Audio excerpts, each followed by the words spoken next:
Hey everybody, this is Sean from Vindulge, and we're here today to talk about lighting a big green egg and preparing it for indirect or two-zone cooking.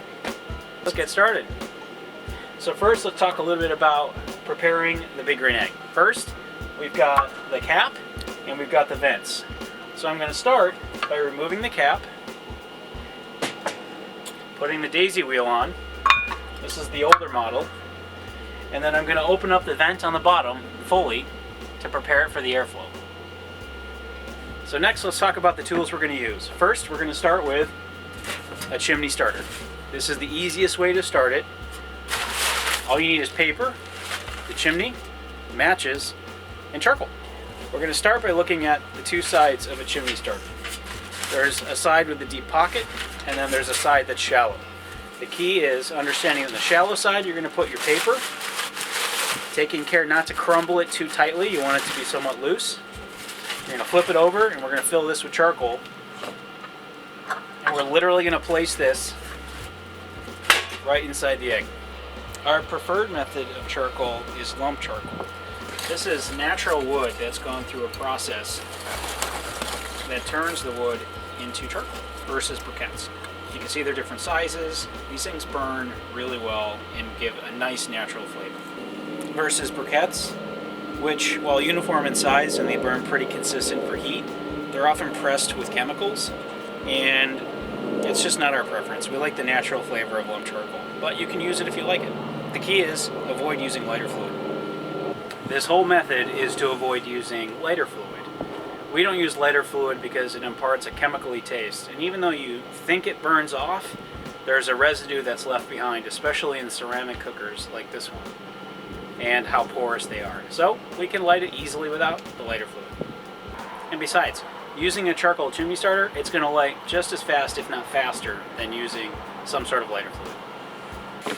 We're going to pour the lump directly in. Be about 2/3 full. And we do this to promote the airflow. These little holes in the side would help the air focus all that heat straight up. And now we're going to light it. And we're just lighting that paper. It's that easy. Once you got a good light, it'll take care of itself. You should expect the charcoal to be fully lit and ready to go in about 15 minutes. This is the perfect time to start dumping it. The coals are lit. This is going to burn probably about 400 degrees. This is the perfect time to dump it. You can see all the charcoal lit. I'm using older gloves or barbecue gloves, which can handle up to 900 degrees heat. And I'm going to gently pour this charcoal onto one side. This is a great time to add more charcoal if you want, if you've got a longer grilling cook, but otherwise this is going to cook pretty hot, and you would add them just right on the top. Just add the charcoal right on the top and it'll keep burning. Now I simply add the grill grate on top. I like to use a wad of aluminum foil in the beginning and end of each cook to clean off the grates. And there you have the two-zone method. Heat on one side, indirect heat on the other, so you can move things back and forth as you're cooking. And it helps you control and prevent burning. So now you can see the temperature slowly rising. And the secret to a good fire, the more airflow that comes in, the hotter it's going to burn. The way to control that are with the two vents. Vent number 1 is on top for the daisy wheel. The more you open it, the hotter it's going to burn and faster it's going to burn.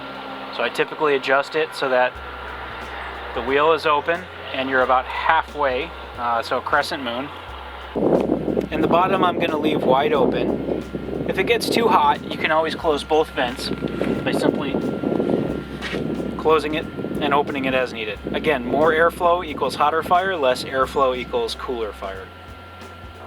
Now we're ready to grill.